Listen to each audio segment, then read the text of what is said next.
లను 30 రోజుల్లో అమలు చేసే బాధ్యత తెలంగాణ రాష్ట్ర కాంగ్రెస్ పార్టీ తీసుకుంటుంది. విధానపరమైన ఈ గ్యారెంటీలను ఆమోదింపజేసుకుని 100 రోజుల్లోనే ఈ పథకాలను అమలు చేయడానికి స్పష్టంగా కాంగ్రెస్ భవిష్యత్ ప్రణాళికతోని తెలంగాణ ప్రజల ముందుకు అభయహస్తం పథకం కింద ఈ పథకాన్ని అమలు చేయడం జరుగుతుంది.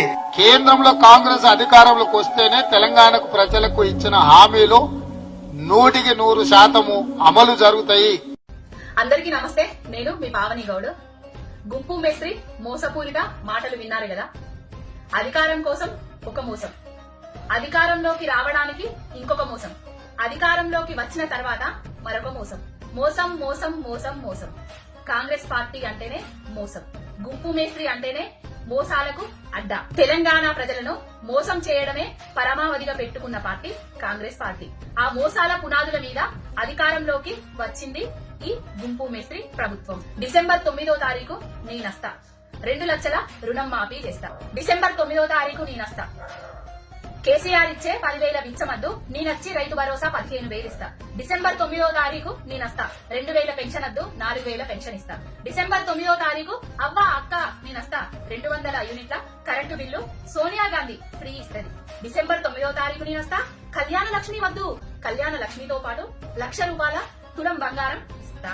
ఇవి సొంటి మోసపూరిత మాటలు ఈ కాంగ్రెస్ ప్రభుత్వం.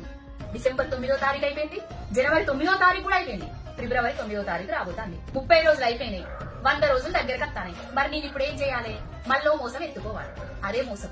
పార్లమెంటు ఎన్నికల తర్వాత కాంగ్రెస్ పార్టీ అక్కడ ఢిల్లీలో ప్రభుత్వం అధికారంకి వస్తే ఇక్కడ నేను మీ హామీలన్నీ ఇస్తా. సొంటి మోసపూరిత మాటలు చెప్తాను మన గుంపు మేస్త్రి. అయ్యా గుంపు మేస్త్రి, నిన్ను నీ మోసపూరిత మాటలు నమ్మి మొన్న ఎలక్షన్లల్లా నీకు అధికారం ఇచ్చిండు. ఏ ఎన్నికలల్లా ఈ 420 హామీలను ఇస్తివి, 420 హామీలను ఇస్తివి, బబ్రాజబానం భజగోవిందం చేస్తివి. చేసిన తర్వాత ఇప్పుడు మళ్ళా పార్లమెంట్ ఎన్నికలు అనబడుతుంది. నెక్స్ట్ సర్పంచ్ ఎన్నికలైనా తర్వాత ఎంపీటీసా, తర్వాత మున్సిపలా, తర్వాత జెడ్పీటీసీలా. ఏంది? తెలంగాణ ప్రజలు అన్ని గమనిస్తూనే ఉన్నారు. ఇప్పటికే నీకు ఓట్లెందుకు వేసినామని తలలు నెత్తిలు బండలకేసి కొట్టుకుంటారు. నీ ఇత్తలేడు, కరెంట్ ఇత్తలేడు, ఏది నెరవేరుస్తలేడని. అన్ని అయిపోయినాయి. ఇప్పుడు పార్లమెంట్ ఎన్నికలు అంటాను. తెలంగాణ ప్రజలు అప్పుడు మోసపోయారు, కానీ ఇప్పుడు మోసపోవడానికి రెడీగా లేరు. నీకు కర్రు కాల్చి వాత పెట్టే సమయం వచ్చేసింది. తెలంగాణ ప్రజల చేతిలో చిత్తుగా ఓడిపోయే టైం వచ్చేసింది. 420 పార్టీ 420 హామీలు ఇచ్చింది. ఈ తెలంగాణ ప్రజలు బహు చైతన్యవంతులు బిడ్డ. అసలు ఈ పార్లమెంట్ ఎన్నికలల్లా నీకు ఒక్క సీటు కూడా రాదు. రాసి పెట్టుకో గుంపు మేస్త్రి. నీ మోసాలను, నీ హామీలను నెరవేర్చాలంటే తెలంగాణ గొంతుకై తెలంగాణ ప్రజల పక్షంన బీఆర్ఎస్ పార్టీ నిలబడాలని ప్రజలు కోరుకుంటారు.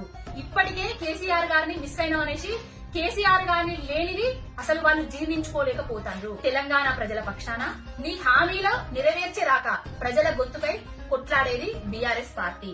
హామీలు నెరవేర్చు బిడ్డ గుంపు మేస్త్రి.